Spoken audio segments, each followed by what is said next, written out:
Ah, yes, Flea Market Finds is back, and we are staring at a nice wall scroll that I got today. Very, very nice.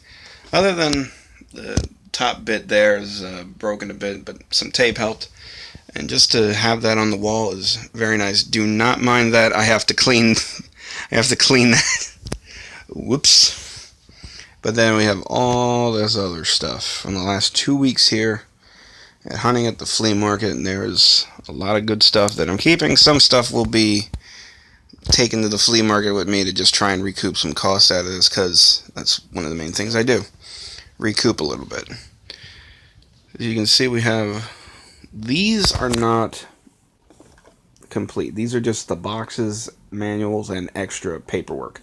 There are no games whatsoever in these, and as you can see, they've already been put into protectors because cardboard in my house does not survive at all. But I got all of these boxes from the Game Boy Advance to Zelda on down. It was about 17, 18 bucks, so about $2 and some odd change a box. That's not bad when you consider the titles here with Final Fantasy 1 and 2, Final Fantasy 4, the Phantasy Star Collection, Castlevania Retro Series, Mega Man 02, Castlevania Aria Sorrows, Zelda 2, Zelda 1, and a black Game Boy Advance. I have never seen one myself, and to at least have the box is nice. I got some games up here at least. Wii Party, that's going to be traded in the GameStop eventually. Toe Jam and Earl, that I paid a little bit more than I usually would for a Genesis game, but it's one that I've actually wanted to try out.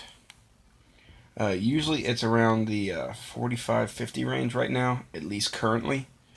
To my understanding, I got it around 30, decent price. Innocent Life, A Futuristic Harvest Moon, $2, not bad. Then we have Road Rash and NBA Jam. Not horrible games, but I can make a little bit off of them. Hopefully, we'll see. As you can see up here, we got some big boys. We got a 1989 Toei Son Goku. Other than a few paint chips here and there, especially in the hair, he's not in bad shape. Thunder Megazord and the Tiger Megazord from Power Rangers Season 2. Other than missing some stickers, the Tiger Zord's missing some orbs that he would have on his shoulders and probably the one in his mouth as well. His electronics do work shockingly, even though the batteries were corroded inside of him. Megazord doesn't have any of the accessories, including the top of the head, the crest. But I have a sword for this one, as well as a sword for the Tiger Zord spare. So at least I can give him some weapons to at least up the value a little bit when I go to resell them. Some PS1 memory cards, as well as an N64 memory card that was in this N64 controller.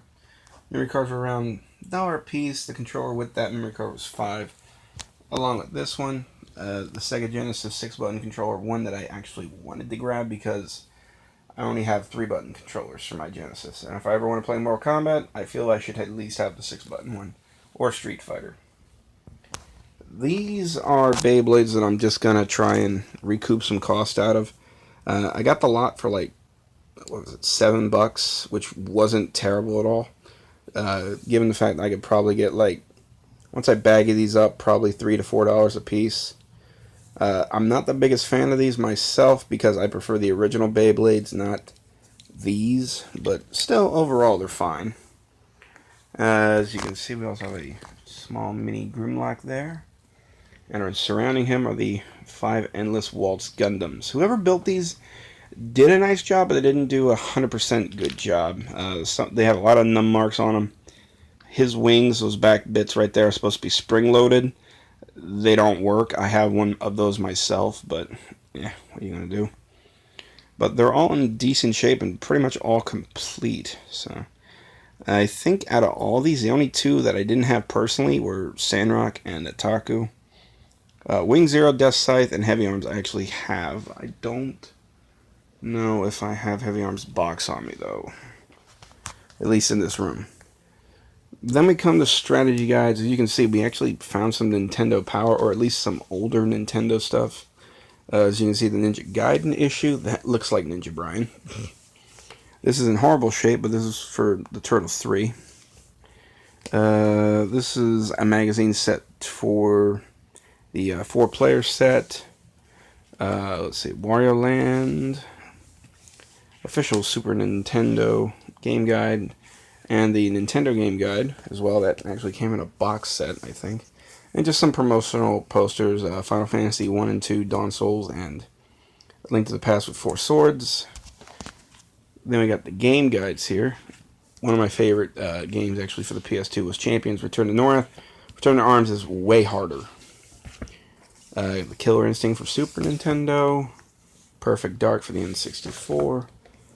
Final Fantasy 11, which I don't think I ever see the game for that often. Zelda Majora's Mask, a game guide I think I really need because I can't complete any Zelda game for the life of me. So a lot of these are actually going to help. Zelda Link to the Past official player's guide. Wind Waker player's guide, really need that.